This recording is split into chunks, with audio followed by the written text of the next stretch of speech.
Hola, bienvenidos a un nuevo audiolibro y ya sabes, Dios quiere lo mejor para ti. Capítulo 8. Sistema esquelético, esqueleto apendicular. Esqueleto apendicular y homeostasis. Los huesos del esqueleto apendicular contribuyen a la homeostasis ya que actúan como puntos de inserción y palanca para los músculos, lo cual facilita los movimientos del cuerpo, sostienen y protegen los órganos internos como los reproductores y almacenan y liberan calcio. Según se observó en el capítulo 7, las dos divisiones principales del sistema esquelético son el esqueleto axial y el esqueleto apendicular. Como se explicó en ese capítulo, la función general del esqueleto axial es la protección de órganos internos. La función principal del esqueleto apendicular, el foco de este capítulo, es el movimiento. El esqueleto apendicular está constituido por los huesos que forman los miembros superiores e inferiores, así como también los huesos de las dos articulaciones que unen los miembros al esqueleto axial. Los huesos del esqueleto apendicular están conectados entre sí y con músculos esqueléticos, lo cual nos permite caminar, escribir, usar un ordenador, bailar, nadar y tocar un instrumento musical. Cintura escapular hombro. El cuerpo humano tiene dos cinturas escapulares, hombros que unen los huesos de los miembros superiores con el esqueleto axial. Cada una de las dos cinturas escapulares consiste en una clavícula y una escápula. La clavícula es el hueso anterior y se articula con el manubrio del esternón en la articulación esternoclavicular. La escápula se articula con la clavícula en la articulación acromioclavicular y con el húmero en la articulación glenohumeral hombro. Las cinturas escapulares no se articulan con la columna vertebral y están sostenidas en su posición y estabilizadas por un grupo de músculos grandes que se extienden desde la columna vertebral y las costillas hasta la escápula. Clavícula. Cada clavícula, hueso delgado en forma de S, se extiende horizontalmente a través de la parte anterior del tórax superior hasta la primera costilla. Es subcutánea debajo de la piel y fácilmente palpable en toda su longitud. El hueso tiene forma de S porque la mitad medial es convexa hacia adelante, curvas hacia el observador en posición anatómica, y la mitad lateral cóncava hacia adelante, curvas en sentido contrario. Es más rugosa y más curva en los varones. El extremo medial, llamada extremo esternal, es redondeado, se articula con el manubrio del esternón y forma la articulación esternoclavicular. El extremo lateral ancho y plano, denominado extremo acromial, se articula con el acromio de la escápula y forma la articulación acromioclavicular. El tubérculo conoideo, forma de cono en la cara inferior del extremo lateral del hueso, es un punto de fijación para el ligamento conoideo que une la clavícula y la escápula. Como se infiere por su nombre, la impresión para el ligamento costoclavicular en la cara inferior del extremo esternal es un punto de fijación para el ligamento costoclavicular que une la clavícula con la primera costilla. Correlación clínica, fractura de clavícula. La clavícula transmite fuerza mecánica desde el miembro superior hasta el tronco. Si la fuerza transmitida a la clavícula es excesiva, como durante una caída sobre el brazo extendido, se puede causar una fractura de clavícula. Esta fractura también puede resultar de un impacto en la parte superior del tórax anterior, por ejemplo, el impacto en un accidente automovilístico. La clavícula es uno de los huesos del cuerpo que se fractura con mayor frecuencia. Dado que la convergencia de las dos curvas de la clavícula es el punto más frágil, la región media de la clavícula es el sitio que más frecuentemente se fractura. Aun cuando no haya fractura, la compresión de la clavícula a consecuencia de un impacto automovilístico mientras se usa el cinturón de seguridad sobre el hombro a menudo produce lesión en el plexo braquial, el conjunto de nervios que ingresa en el miembro superior, el cual se encuentra entre la clavícula y la segunda costilla. Por lo general, la fractura de clavícula se trata con un cabestrillo en forma de 8 para prevenir que el brazo se separe del tronco. Escápula. Cada escápula u omóplato es un hueso grande, triangular y plano, localizado en la parte posterior del tórax, entre los niveles de la segunda y la séptima costilla. Una cresta prominente, denominada espina, se extiende en diagonal a través de la cara posterior de la escápula. El extremo lateral de la espina se proyecta como una apófisis plana y expandida denominada acromio. Acrom igual a superior, homos igual a hombro, que se palpa fácilmente como el punto superior del hombro. Los sastres miden la longitud del miembro superior desde el acromio. Como se mencionó, el acromio se articula con el extremo acromial de la clavícula y forma la articulación acromioclavicular. Debajo del acromion hay una depresión superficial, la cavidad glenoidea, que alberga la cabeza del húmero, hueso del brazo, para formar la articulación glenohumeral hombro. El borde delgado de la escápula más próximo a la columna vertebral se denomina borde medial vertebral. El borde grueso de la escápula más cerca del brazo se denomina borde lateral axilar. Los bordes medial y lateral se unen en el ángulo inferior. El extremo craneal de la escápula, llamada borde superior, se une con el borde medial en el ángulo superior. La escotadura escapular es una depresión prominente a lo largo del borde superior por donde pasa el nervio supraescapular. En el extremo distal del borde superior de la escápula hay una proyección de la cara anterior denominada apófisis coracoides, similar al pico de un cuervo, donde se insertan tendones musculares, pectoral menor, coracobraquial y bíceps braquial, y ligamentos coracoacromial, conoide y trapezoide. Superior e inferior a la espina, desde la vista posterior de la escápula, se encuentran dos fosas. La fosa supraespinosa, una superficie de inserción para el músculo supraespinoso del hombro, y la fosa infraespinosa, que sirve como superficie de inserción para el músculo infraespinoso del hombro. En la cara anterior de la escápula hay una superficie ligeramente ahuecada llamada fosa subescapular, una superficie de inserción para el músculo subescapular. Miembro extremidad superior.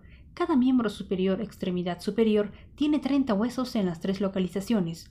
1. El húmero del brazo, 2. El cúbito y el radio del antebrazo, y 3. Los 8 huesos en el carpo, muñeca, los 5 metacarpianos en el metacarpo y las 14 falanges, huesos de los dedos en la mano. Esqueleto del brazo húmero. El húmero o huesos del brazo es el hueso más largo y más grande del miembro superior. Proximalmente se articula con la escápula y distalmente con 2 huesos, el cúbito y el radio, para formar la articulación del codo. El extremo proximal del húmero tiene una cabeza redondeada que se articula con la cavidad glenoidea de la escápula y forma la articulación glenohumeral hombro. Distal a la cabeza está el cuello anatómico, que se observa como una marca oblicua. En un húmero adulto constituye lo que antes era la placa epifisiaria de crecimiento. El tubérculo mayor es una proyección lateral distal al cuello anatómico. Es el punto de referencia óseo palpable más lateral de la región del hombro y se encuentra justo por debajo del acromion de la escápula, que se palpa según se mencionó antes. El tubérculo menor se proyecta en sentido anterior. Entre los dos tubérculos hay una ranura llamada surco intertubercular. El cuello quirúrgico es un estrechamiento del húmero, distal a los tubérculos, donde la cabeza se reduce al tallo. Su nombre se debe a la alta frecuencia de fracturas en este sitio. El cuerpo diáfisis del húmero es más o menos cilíndrico en su extremo proximal, pero gradualmente adopta la forma triangular hasta que en el extremo distal se aplana y se ensancha. En sentido lateral, en la porción media de la diáfisis, hay un área rugosa con forma de V denominada tuberosidad deltoidea. Esta área sirve como punto de inserción para los tendones del músculo deltoides. En la cara posterior del húmero está el surco radial, que se extiende a lo largo de la tuberosidad deltoidea y contiene el nervio radial. Hay varios rasgos prominentes que se evidencian en el extremo distal del húmero.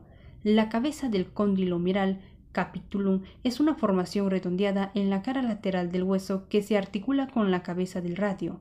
La fosa radial es una depresión anterior arriba de la cabeza del cóndilo que se articula con la cabeza del radio cuando el antebrazo está flexionado. La tróclea, polea, medial a la cabeza del cóndilo, es una superficie con forma de polea que se articula con la escotadura troclear del cúbito. La fosa coronoidea, forma de corona, es una depresión anterior, recibe la que encaja la apófisis coronoides del cúbito con la flexión del antebrazo. La fosa holocraniana, codo, es una gran depresión posterior, recibe la que se encaja el olecranón del cúbito cuando el antebrazo está extendido recto. El epicóndilo medial y el epicóndilo lateral son proyecciones rugosas a ambos lados del extremo distal del húmero, donde se insertan los tendones de la mayoría de los músculos del antebrazo. Se puede palpar el nervio cubital sobre la superficie cutánea por encima de la parte posterior del epicóndilo medial. Este es el nervio que produce un dolor agudo cuando una persona recibe un golpe a este sitio, y por alguna razón se lo llama el nervio de la risa, aunque este evento no es muy gracioso. Esqueleto del antebrazo, cúbito y radio. El cúbito está localizado en la cara medial, el lado del meñique del antebrazo, y es más largo que el radio. En el extremo proximal del cúbito está el olecranón, que forma la prominencia del codo. Con el olecranón, una proyección anterior llamada apófisis coronoides se articula con la tróquea del húmero. La escotadura troclear es un área grande y curva entre el olecranón y la apófisis coronoides que forma parte de la articulación del codo. Lateral e inferior a la escotadura troclear hay una depresión, la escotadura radial, que se articula con la cabeza del radio. Justo debajo de la apófisis coronoides está la tuberosidad cubital, donde se inserta el músculo bíceps braquial. El extremo distal del cúbito consiste en una cabeza que está separada de la muñeca por un disco de fibrocartílago. En la cara posterior del extremo distal del cúbito está la apófisis estiloides. Es el punto de inserción para el ligamento colateral cubital que se fija en la muñeca. El radio es el hueso menor del antebrazo y se sitúa en su cara lateral, lado del pulgar. Al contrario del cúbito, el radio es angosto en su extremo proximal y se ensancha en el distal. El extremo proximal del radio tiene una cabeza con forma de disco que se articula con la cabeza del cóndilo del húmero y la escotadura radial del cúbito. Debajo de la cabeza se angosta y se forma el cuello, un área rugosa inferior al cuello, en el lado anteromedial, denominada tuberosidad radial, es un punto de inserción para los tendones del músculo bíceps braquial. La diáfisis del radio se ensancha distalmente y forma la apófisis estiloides en la cara lateral que puede sentirse proximal al pulgar. El extremo distal del radio contiene una concavidad angosta, la escotadura cubital, que se articula con la cabeza del cúbito. La apófisis estiloides es un punto de inserción para el músculo braquiorradial y el ligamento colateral radial que se fija en la muñeca. La fractura del extremo distal del radio es la más frecuente entre los adultos mayores de 50 años, típica de las caídas. El cúbito y el radio se articulan con el húmero en la articulación del codo. La articulación ocurre en dos sitios, donde la cabeza del radio se articula con cabeza del cóndilo del húmero y donde la escotadura troquear del cúbito se articula con la tróquea del húmero. El cúbito y el radio se conectan entre sí en tres sitios. Primero, un ancho y plano tejido fibroso conectivo denominado membrana interósea, inter igual a entre, óseo igual a hueso, une la diáfisis de ambos huesos. Esta membrana también proporciona un sitio de inserción para algunos músculos profundos del antebrazo. El cúbito y el radio se articulan directamente en sus extremos distal y proximal. Proximalmente, la cabeza del radio se articula con la escotadura radial del cúbito. Esta es la articulación radiocubital proximal. Distalmente, la cabeza del cúbito se articula con la escotadura cubital del radio. Esta es la articulación radiocubital distal. Por último, el extremo distal del radio se articula con tres huesos de la muñeca, el semilunar, el escafoides y el piramidal, y forma la articulación radiocarpiana muñeca. Esqueleto de la mano: carpianos, metacarpianos y falanges. Carpianos: el carpo, muñeca, es la región proximal de la mano y consiste en 8 huesos pequeños, los carpianos, unidos entre sí por ligamentos. Las articulaciones entre estos huesos se denominan intercarpianas. Los carpianos se distribuyen en 2 hileras transversales de 4 huesos cada una. Sus nombres reflejan su forma. Los carpianos en la hilera proximal de lateral a medial son escafoides, forma de bote; semilunar, forma de luna; piramidal, 3 vértices; pisiforme, forma de guisante. La hilera proximal de los huesos del carpo se articulan con los extremos distales del cúbito y el radio para formar la articulación de la muñeca. Los huesos del carpo en la hilera distal de lateral a medial son trapecio, figura de 4 lados con 2 lados no paralelos; trapezoide, figura de 4 lados con 2 lados paralelos; grande, forma de cabeza; ganchoso, forma de gancho. El hueso grande es el mayor de los carpianos. Su prolongación redondeada, la cabeza, se articula con el semilunar. El hueso ganchoso recibe su nombre por una gran prolongación en forma de gancho en su superficie anterior. En alrededor del 70% de las fracturas carpianas, solo el escafoide se fractura. Esto se debe a que la fuerza de una caída sobre una mano hiperextendida se transmite desde el hueso grande hacia el radio a través del escafoides. Se denomina túnel carpiano al espacio cóncavo anterior formado por el pisiforme y el ganchoso en el lado cubital y el escafoides y el trapecio en el lado radial, cubierto como un techo por el retináculo flexor, fuertes bandas fibrosas de tejido conectivo. Los tendones flexores largos de los dedos de la mano y el nervio mediano pasan a través de este túnel. Su estrechamiento, debido a factores como una inflamación, puede causar un trastorno denominado síndrome del túnel carpiano. Correlación clínica. Fractura del boxeador. La fractura del boxeador es una fractura del quinto metacarpiano, generalmente cerca de la cabeza del hueso. Suele producirse cuando una persona da un puñetazo a otra o a un objeto, por ejemplo, la pared. Se caracteriza por dolor y tumefacción. También puede haber un bulto sobre el borde de la mano.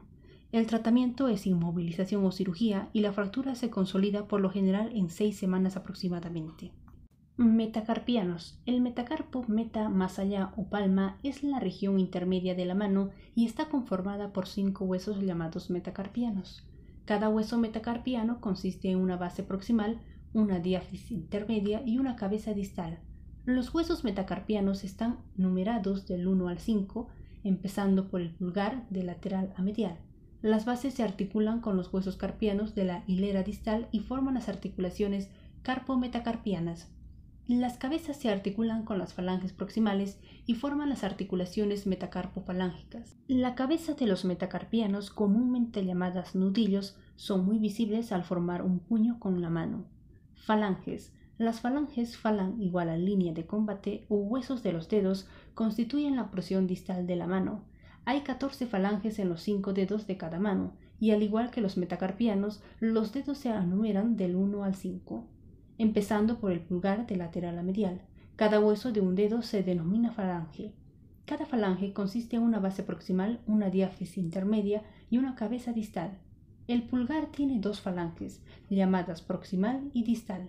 Los otros 4 dedos tienen 3 falanges llamadas proximal, medio e distal. En orden contando desde el pulgar, estos 4 huesos se llaman ordinariamente índice, mayor, anular y meñique. Las falanges proximales de todos los dedos se articulan con los huesos metacarpianos. Las falanges medias de los dedos 2 al 5 se articulan con sus falanges distales.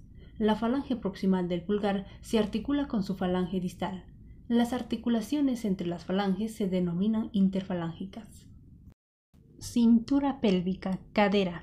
La cintura pélvica cadera consiste en 2 huesos de la cadera, también llamados huesos coxales, cox igual a cadera o pélvicos.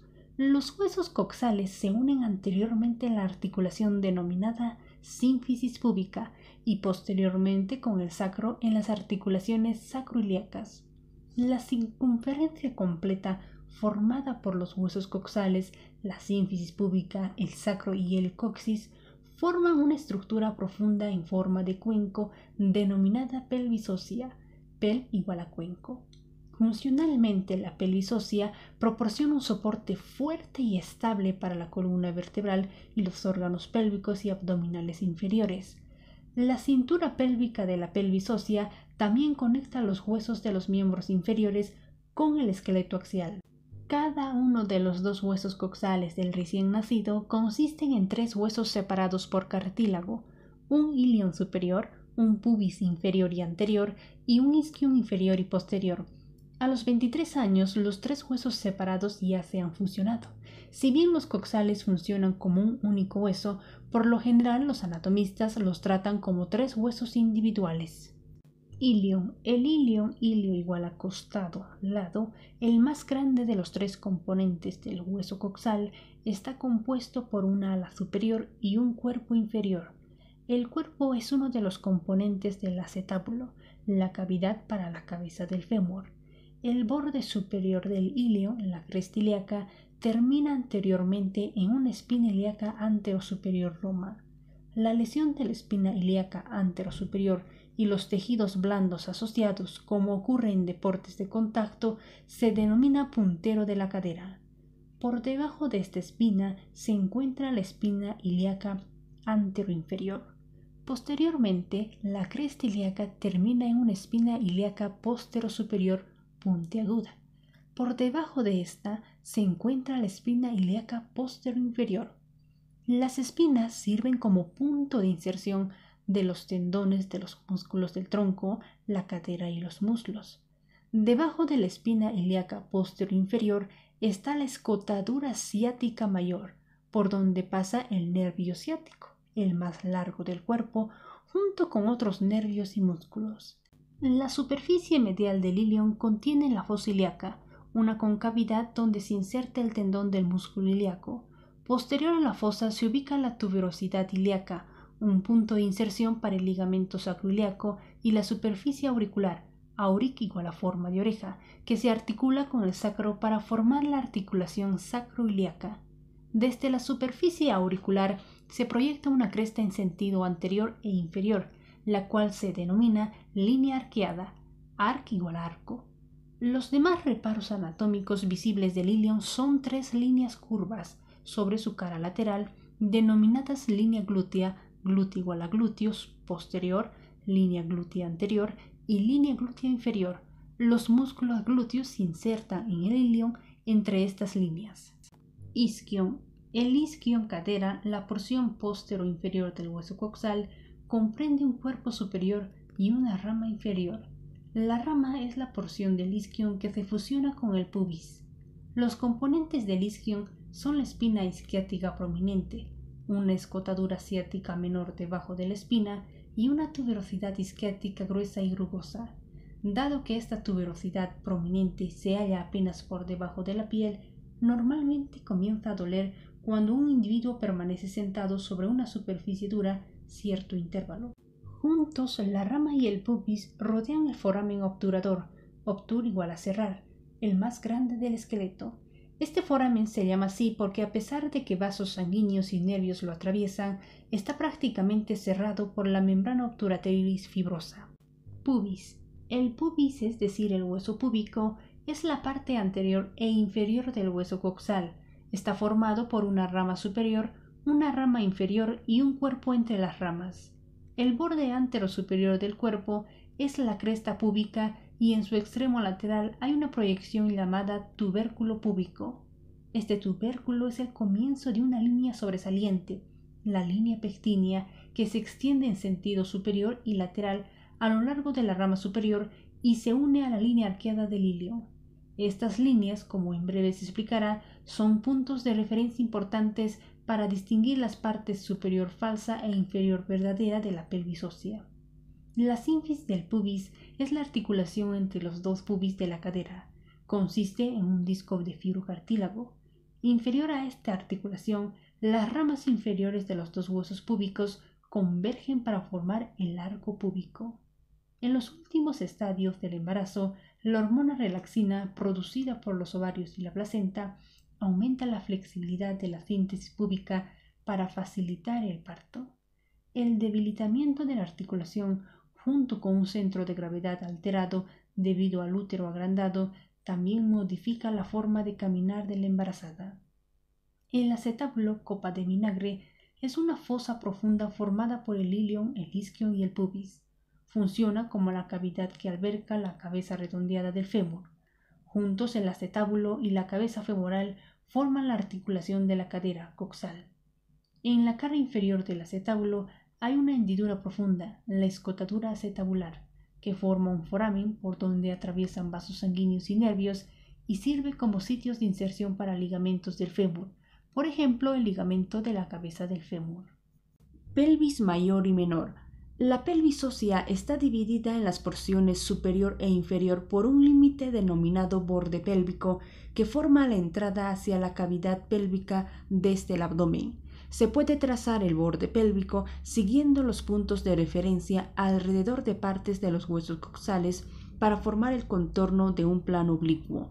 Comenzando por el lado posterior en el promontorio sacro, se sigue por el lateral y hacia abajo a lo largo de las líneas arqueadas del ilion y se continúa en sentido inferior a lo largo de las líneas pectíneas del pubis. Finalmente se avanza hacia la cara anterior por la cresta púbica hasta la porción superior de la sínfisis púbica. Juntos, estos puntos forman un plano oblicuo que es más alto en la parte trasera que en la delantera. La circunferencia de este plano es el borde pélvico. La porción de la pelvis ósea superior al borde pélvico se conoce como pelvis mayor, falsa. Limita con las vértebras lumbares posteriormente, la parte superior de los huesos coxales en sentido lateral y la pared abdominal en la cara anterior. El espacio rodeado por la pelvis mayor es parte del abdomen inferior. Contiene la porción superior de la vejiga cuando está llena, el colon sigmoideo y el recto en ambos sexos y el útero, los ovarios y las trompas uterinas en la mujer. La porción de la pelvis ósea inferior al borde pélvico es la pelvis menor verdadera. Tiene una entrada, una salida y una cavidad. La circundan el sacro y el coxis posteriormente, las porciones inferiores del ilion y el isquion en las caras laterales y los huesos púbicos en la parte anterior. La pelvis menor rodea la cavidad pélvica descrita en el capítulo 1.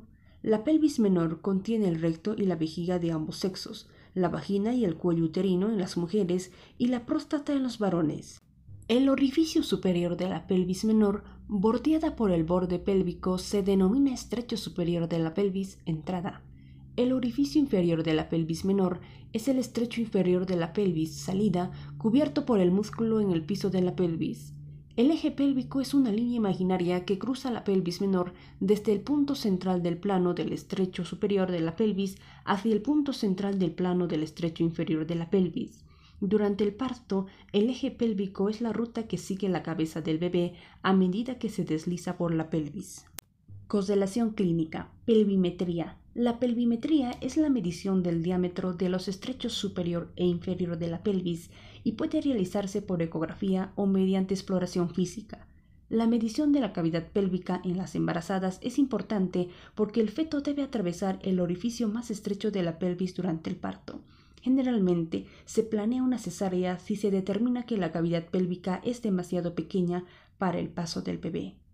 Comparación de la pelvis femenina y masculina. Por lo general, los huesos de los varones son más grandes y pesados, y tienen reparos de superficie más prominentes que los de las mujeres de edad y estatura comparables. Las diferencias asociadas con el sexo en los rasgos de los huesos son muy evidentes cuando se comparan las pelvis adultas femeninas y masculina. La mayoría de las diferencias estructurales en la pelvis son adaptaciones a los requerimientos del embarazo y el parto. La pelvis femenina es más ancha y menos profunda que la masculina. En consecuencia, hay más espacio en la pelvis menor de la mujer, especialmente en el estrecho superior e inferior, para que pase la cabeza del bebé durante el parto.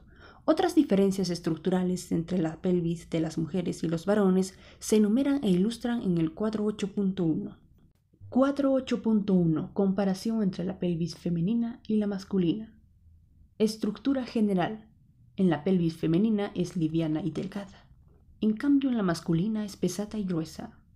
La pelvis mayor en la pelvis femenina es superficial y en la masculina es profunda. El borde pélvico o estrecho superior en la pelvis femenina es ancha y más oval. En la masculina es angosto y con forma de corazón. El acetábulo en la pelvis femenina es pequeño y ubicado en sentido anterior. En el masculino, grande y ubicado en sentido lateral. El foramen obturador en la femenina es oval y en el masculino redondo. El arco púbico es mayor que un ángulo de 90 grados en la femenina y en la masculina es menor que un ángulo de 90. La cresta ilíaca es menos curva en la pelvis femenina y en la masculina es más curva. El ilion es menos vertical en la femenina y en la masculina es más vertical. La escotadura ciática mayor es ancha, casi 90 grados, en la mujer, y en el varón es angosta, alrededor de 70, o como una V invertida. El sacro es más corto, más ancho, véase vistas anteriores y menos curvo anteriormente, en la femenina, y en la masculina es más largo, más angosto, y más curvo anteriormente. Miembro extremidad inferior. Cada miembro inferior o extremidad inferior tiene 30 huesos en 4 sitios. 1. El fémur en el muslo. 2. La rótula rodilla. 3. La tibia y el peroné en la pierna. Y 4. Los 7 huesos del tarso, tobillo. Los 5 metatarsianos y las 14 falanges, huesos de los dedos en el pie. Esqueleto del muslo, fémur y rodilla. Fémur. El fémur o hueso del muslo es el más largo, pesado y fuerte del cuerpo. Su extremo proximal se articula con el acetábulo del hueso coxal. Su extremo distal lo hace con la tibia y la rótula. El cuerpo diáfisis del fémur se angula medialmente y en consecuencia las articulaciones de la rodilla están más cerca de la línea media que las articulaciones de la cadera. Este ángulo de la diáfisis femoral, ángulo de convergencia, es mayor en las mujeres porque la pelvis femenina es más ancha. El extremo proximal del fémur consiste en una cabeza redondeada que se articula con el acetábulo del hueso coxal para formar la articulación de la cadera coxal. La cabeza contiene una pequeña depresión central, fóvea, denominada fosa de la cabeza. El ligamento de la cabeza del fémur conecta la fosa de la cabeza del fémur con el acetábulo del hueso coxal. El cuello del fémur es una zona más angosta distal a la cabeza. La fractura de cadera suele asociarse más con la fractura del cuello del fémur que con la fractura de los huesos de la cadera. El trocánter mayor y el trocánter menor son proyecciones desde la unión del cuello y la diáfisis que sirven como puntos de inserción para los tendones de algunos músculos del muslo y del glúteo. El trocánter mayor es la prominencia que se siente y se ve anteriormente a la cavidad sobre el costado de la cadera. Es un punto de referencia que suele utilizarse para localizar el sitio para las inyecciones intramusculares en la superficie lateral del muslo. El trocánter menor es inferior y medial al trocánter mayor. Entre las superficies anterior de los trocánteres hay una fina línea intertrocantérica.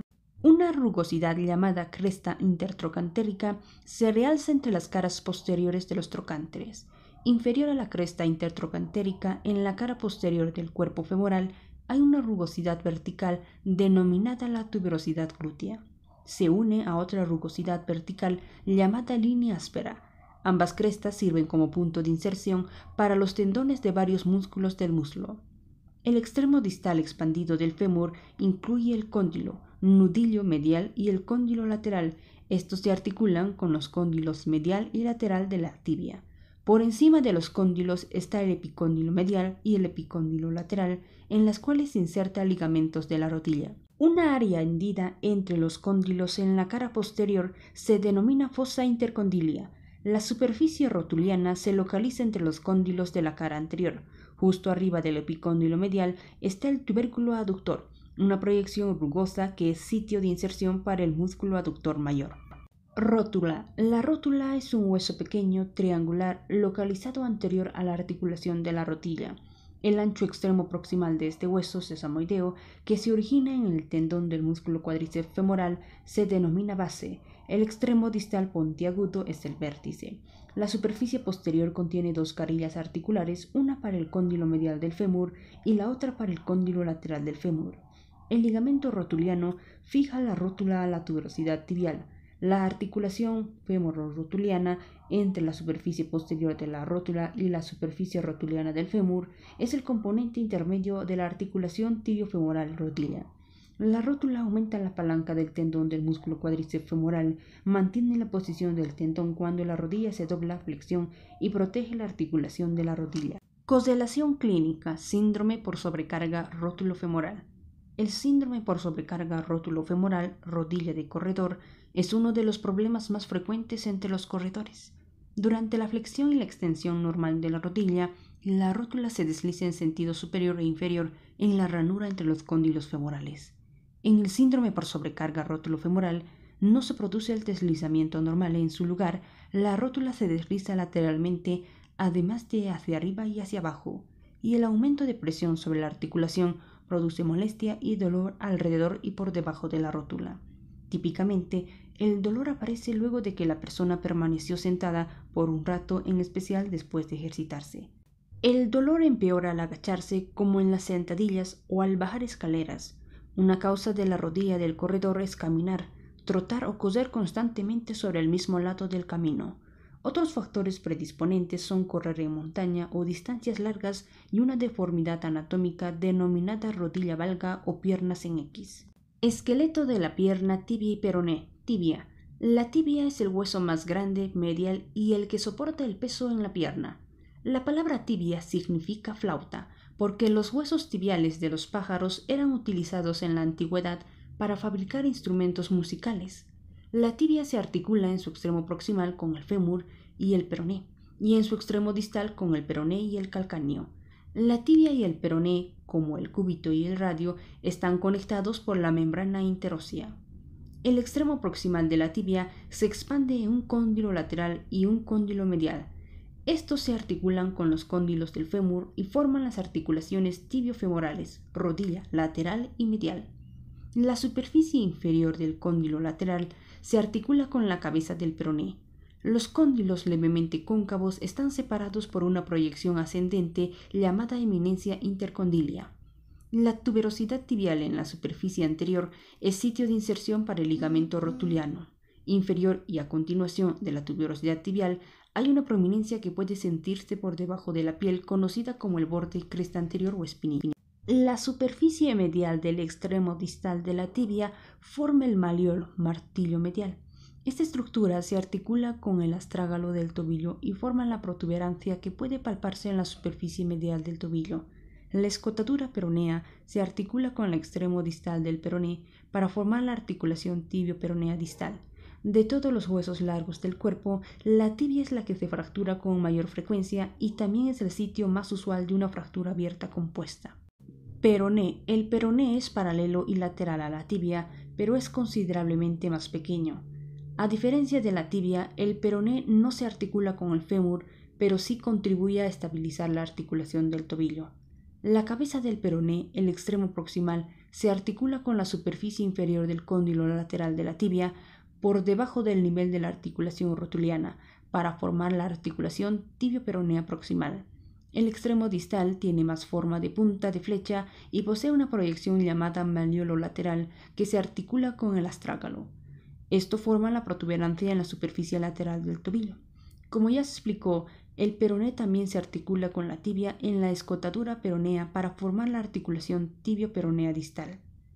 Correlación clínica. Injerto óseo. El injerto óseo generalmente consiste en extraer una porción de hueso con su periósteo y su arteria nutricia de un sitio del cuerpo para reemplazar hueso faltante en otra parte corporal. El trasplante óseo restablece la irrigación en el sitio trasplantado, lo que permite la curación como en una fractura. El peroné es una fuente de injerto frecuente porque aunque se haya extraído una porción del hueso, es posible caminar, correr y saltar normalmente. Cabe notar que la tibia es el hueso de la pierna donde se descarga el peso. Esqueleto del pie, huesos del tarso, metatarsianos y falanges. El tarso o tobillo es la región proximal del pie y consiste en 7 huesos tarsianos. Incluyen el astrágalo, hueso del tobillo, y el calcáneo talón, ubicados en la parte posterior del pie. El calcáneo es el más grande y fuerte de los huesos del tarso. Los huesos tarsianos anteriores son el navicular con forma de pequeño barco, 3 cuneiformes, tercero lateral, segundo intermedio y el primero medial, y el cuboides. Las articulaciones entre los huesos del tarso se llaman intertarsianas. El astrágalo, el hueso más superior del tarso, es el único que se articula con la tibia y el peroné. Se articula de un lado con el maleolo medial de la tibia y del otro lado con el maleolo lateral del peroné. Estas articulaciones forman la articulación supraastragalina del tobillo. Durante la deambulación, el astrágalo transmite cerca de la mitad del peso del cuerpo al calcáneo. El resto se transmite a los otros huesos del tarso. El metatarso, la región intermedia del pie, consiste en 5 huesos metatarsianos enumerados del 1 al 5, desde la posición medial hacia la lateral. Como los metacarpianos de la palma de la mano, cada metatarsiano consiste en una base proximal, una diáfisis intermedia y una cabeza distal. Los metatarsianos se articulan proximalmente con el primero, el segundo y el tercer hueso cuneiforme y con el cuboides para formar las articulaciones tarso-metatarsianas. Distalmente se articulan con la hilera proximal de falanges para formar las articulaciones metatarsofalángicas. El primer metatarsiano es más grueso que el resto porque soporta más peso. Correlación clínica. Fracturas de los metatarsianos. Las fracturas de los metatarsianos ocurren cuando un objeto pesado cae o se desliza sobre el pie. Estas fracturas también son frecuentes entre bailarinas, especialmente las de ballet.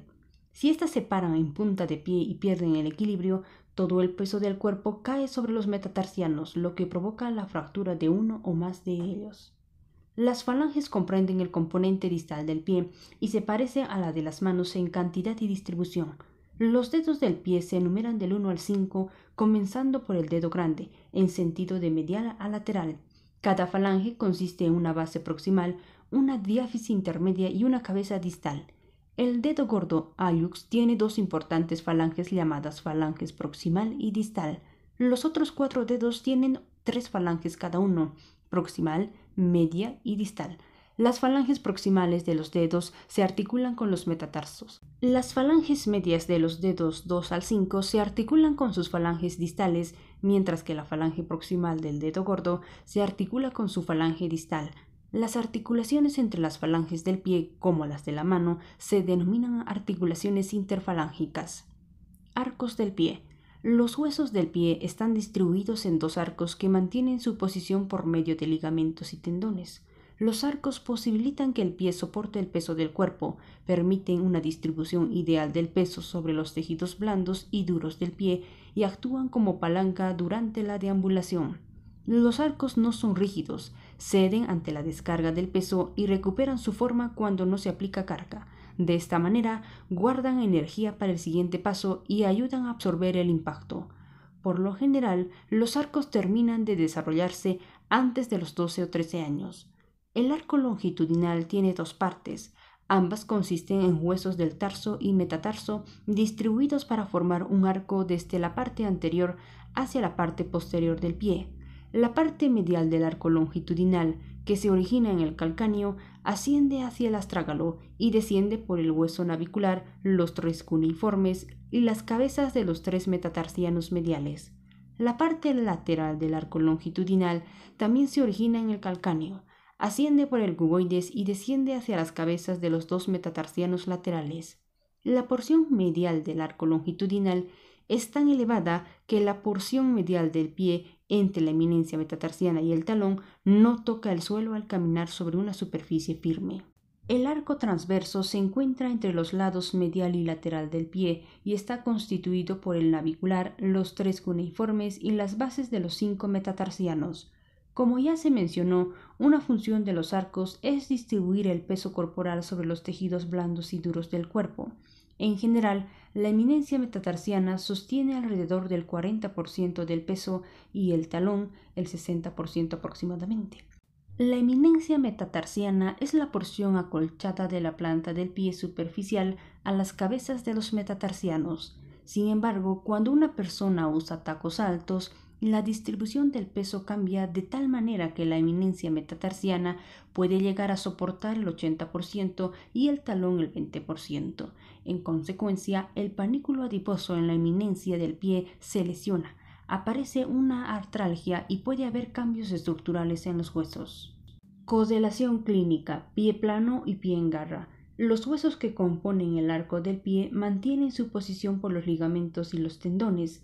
Si estos ligamentos y tendones se debilitan, la altura del arco longitudinal medial puede decrecer o caer. El resultado es pie plano y sus causas incluyen peso excesivo, anomalías posturales, tejido de sostén debilitados y predisposición genética. Este trastorno puede provocar inflamación de la fascia plantar, fascitis plantar, tendinitis calcánea, síndrome por sobrecarga en el tibial anterior, juanetes y callos. Suele prescribirse una plantilla confeccionada a medida como tratamiento de pie plano. El pie en garra es un trastorno en el cual el arco longitudinal medial está anormalmente elevado. A menudo su causa son deformidades musculares, como puede ocurrir en la diabetes, cuyas lesiones neurológicas conduce a atrofia de los músculos del pie. Desarrollo del sistema esquelético. La mayoría del tejido esquelético proviene de células mesenquimáticas, células del tejido conectivo derivadas del mesodermo. Sin embargo, gran parte del esqueleto craneal proviene del ectodermo. Las células mesenquimáticas se condensan y forman patrones óseos en áreas donde los huesos terminarán formándose. En algunos casos, los huesos se forman directamente en el mesénquima, osificación intramembranosa. En otros, los huesos se forman dentro del cartílago hialino que provienen del mesénquima, osificación endocondral. El cráneo comienza a desarrollarse durante la 4ª semana a partir de la fertilización. Se desarrolla desde el mesénquima que rodea el encéfalo en desarrollo y consiste en dos porciones principales: el neurocráneo de origen mesodérmico que forma los huesos craneales y el cráneo visceral de origen ectodérmico que forma los huesos faciales. El neurocráneo está dividido en dos partes. 1. El neurocráneo cartilaginoso consiste en cartílago hialino que proviene del mesénquima en la base del cráneo en desarrollo. Luego se somete a osificación endocondral para formar los huesos en la base del cráneo. 2. El neurocráneo membranoso consiste en mesénquima y luego se somete a la osificación intramembranosa para formar los huesos planos que constituyen el techo y los lados del cráneo. Durante el periodo fetal y lactante, los huesos planos están separados por espacios cubiertos de membrana llamadas fontanelas. Como el neurocráneo, el cráneo visceral está dividido en dos partes. 1. El cráneo visceral cartilaginoso deriva del cartílago de los dos primeros arcos faringios branquiales. La osificación endocondral de estos cartílagos forma los huesecillos auditivos y el hueso hioides.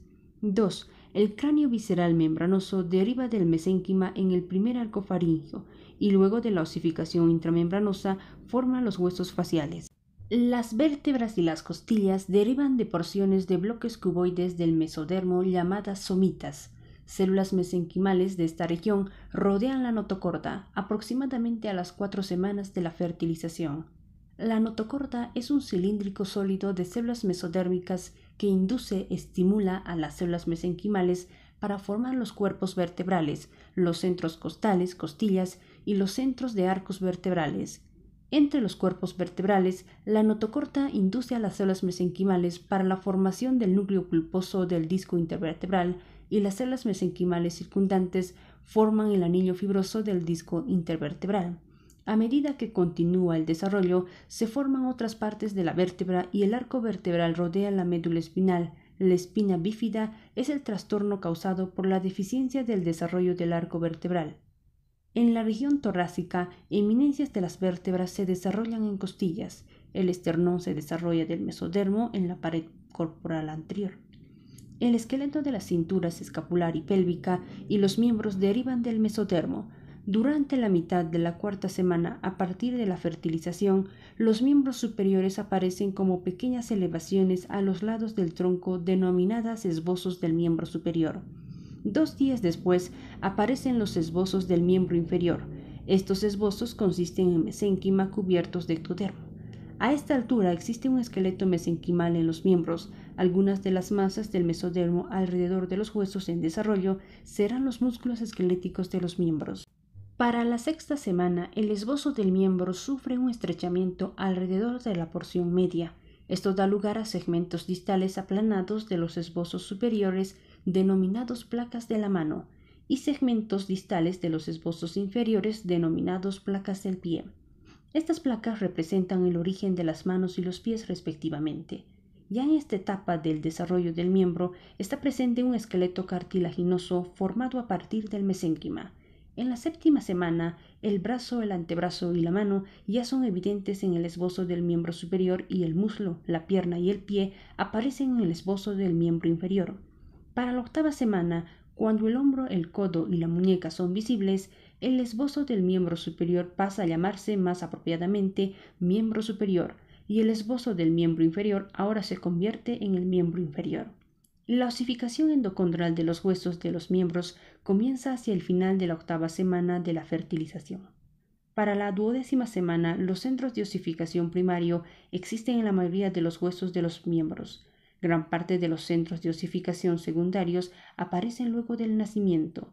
Para entender las contribuciones del sistema esquelético a la homeostasis de otros sistemas corporales, examine enfoque en la homeostasis, contribuciones del sistema esquelético. A continuación, en el capítulo 9, se explicará cómo las articulaciones sostienen el esqueleto como un todo y le permiten realizar movimientos. Trastornos, desequilibrios homeostáticos, fractura de cadera. Si bien cualquier parte de la cintura pélvica puede fracturarse, el vocablo fractura de cadera se aplica con mayor frecuencia a una fractura en los huesos asociados con la articulación de la cadera, la cabeza, el cuello o las regiones trocantéricas del fémur o los huesos que forman el acetábulo. En los Estados Unidos, entre 300.000 y 500.000 personas sufren fractura de cadera cada año. La incidencia está aumentando en parte debido a la expectativa de vida más larga. La disminución de masa ósea secundaria a la osteoporosis, que ocurre más a menudo en las mujeres, junto con una mayor tendencia a sufrir caídas, predispone a los ancianos a este tipo de fractura. La fractura de cadera suele requerir tratamiento quirúrgico, cuyo objetivo es reparar y estabilizar la fractura, aumentar la movilidad y disminuir el dolor. A veces es necesario usar tornillos, pernos, clavos y placas para estabilizar la cabeza del fémur. En fracturas de cadera grave, la cabeza femoral o el acetábulo del hueso coxal pueden reemplazarse por una prótesis, instrumento artificial. El procedimiento que reemplaza ya sea la cabeza femoral o el acetábulo se llama hemiartroplastía. Hemi igual a mitad, artro articulación, plastía moldear. El reemplazo tanto de la cabeza femoral como del acetábulo se denomina artroplastía total de cadera. La prótesis acetabular es de plástico, mientras que la femoral es de metal. Ambos materiales están diseñados para soportar un alto grado de estrés.